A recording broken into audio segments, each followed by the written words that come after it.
पर अविश्वास मत करो, नाम पर अविश्वास मत करो।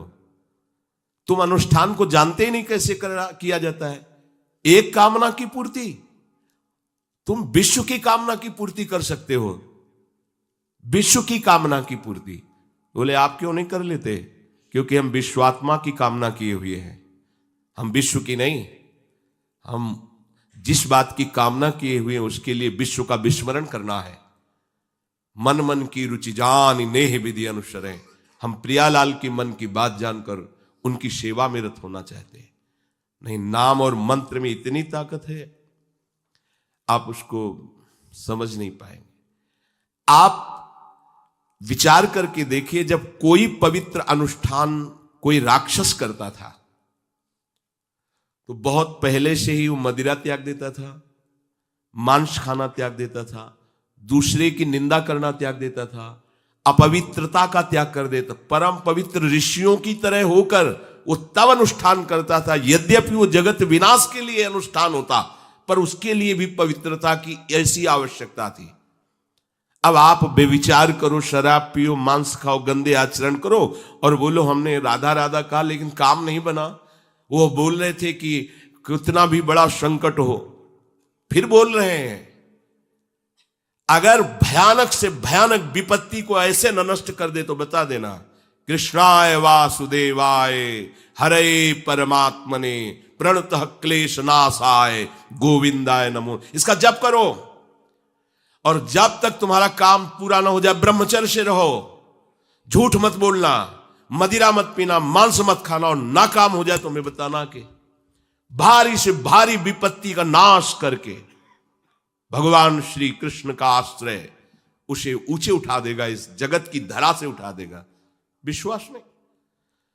आप मदिरा पियो, मांस खाओ, बेविचार करो, सोचो 1,00,000 2,00,000 महात्मा को दे देंगे, हमारी कामना पूर्ति हो जाएगी। बिल्कुल भूल में मत रहना।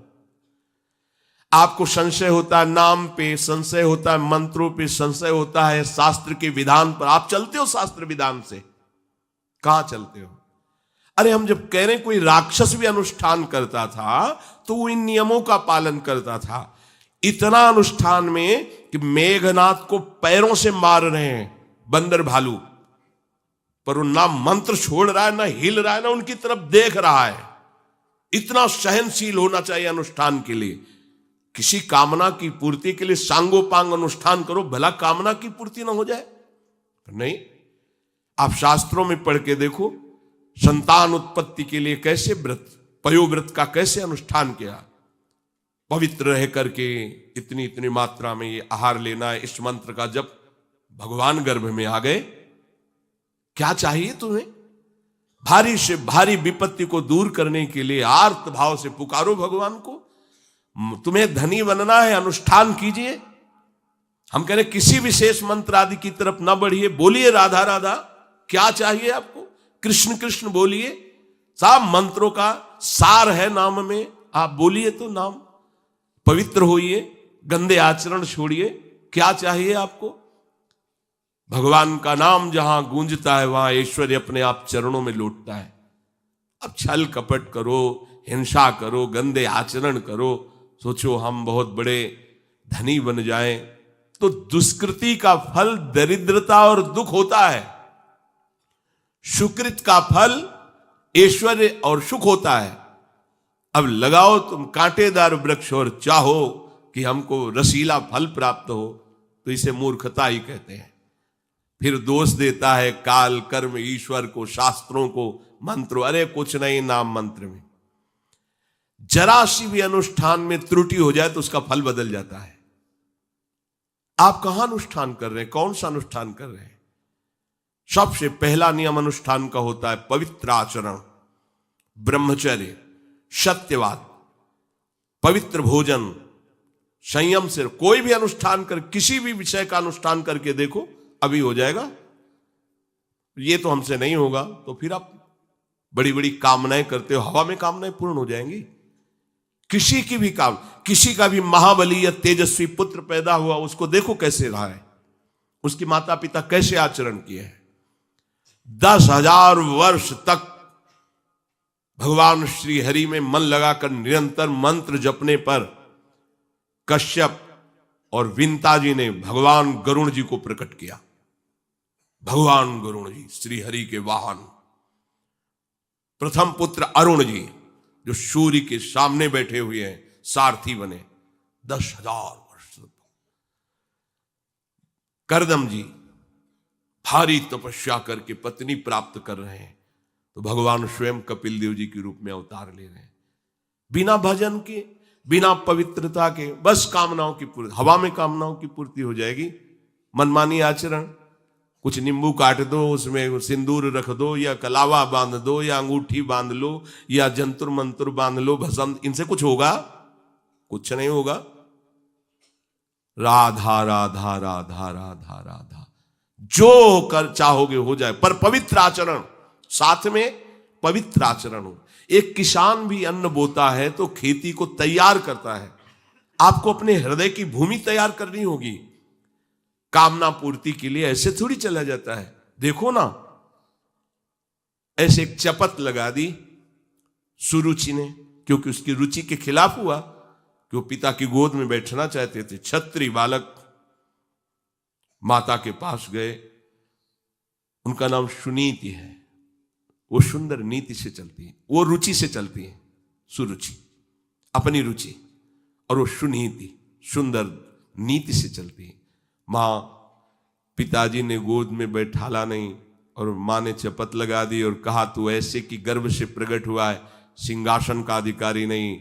अगर तुझे सिंहासन पर बैठना है तो जा तपस्या कर और मेरे गर्भ से प्रकट हो। तपस्या इस बात की कर कि मेरे गर्भ तब कहीं तू पिता की गोद में बैठ सकता है। बोले हाँ बेटा। महाराज तो मुझे दासी भी मानने के लिए अब तैयार नहीं है। बेटा, भगवान नारायण का जिसने आश्रय लिया उसकी कोई कामना अधूरी नहीं रही। जाओ तुम भगवान श्री हरि का आश्रय लो, वही तुम्हारी कामना की पूर्ति करेंगे। मेरे में तो कोई सामर्थ्य नहीं, पर मैं आशीर्वाद देती हूं। मेरा आशीर्वाद कवच की तरह तुम्हारी रक्षा करेगा। 5 वर्ष का बालक चला भगवान की प्राप्ति के लिए। वो प्रेम नहीं चाह रहे हैं, वो पद चाह रहे हैं। कैसे जीवन व्यतीत किया देखो। 6 महीने की बात।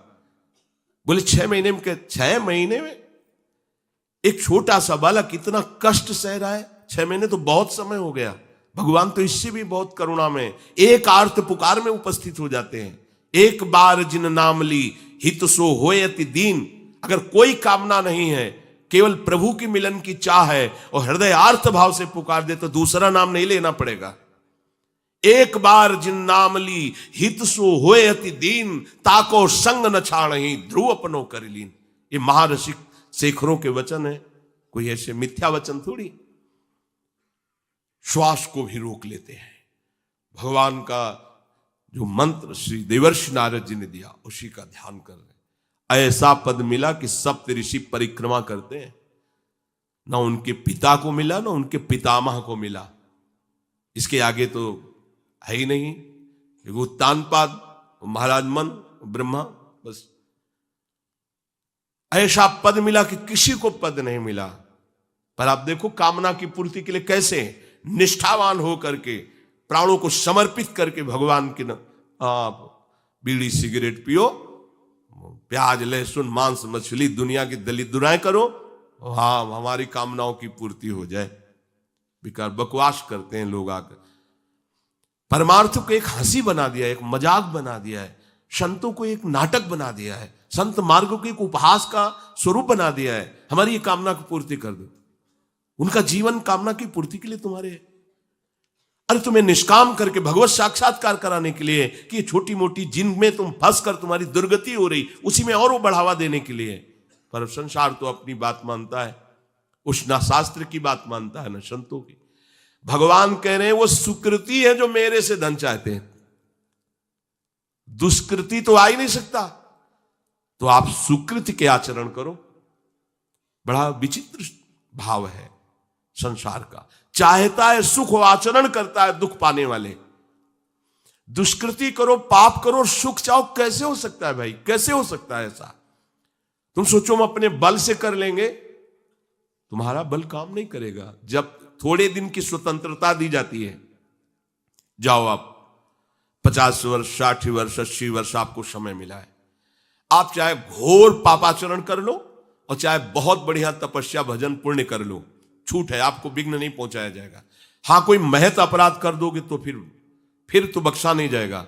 साधु अज्ञात तुरंत भवानी, कर कल्याण अखिल के हानि। अगर कोई महत अपराध बन गया तब तो, नहीं तो छूट है तुम्हारी, कमा लो जो कमाना चाहते हो, पापाचरण या पुण्य जो कमाना चाहते हो। तो आपको लगता है कि आदमी बड़ा सुखी दिखाई दे रहा है, बेईमानी करता है, पापाचरण करता है, छूट दी गई है भगवान की तरफ से। ये कर्म भूमि है, तुम कर्म कर सकते हो, अच्छे या बुरे दोनों की छूट है। तुम भगवान का भजन करके नारायण बन सकते हो, नारायण स्वरूप में स्थित हो सकते हो।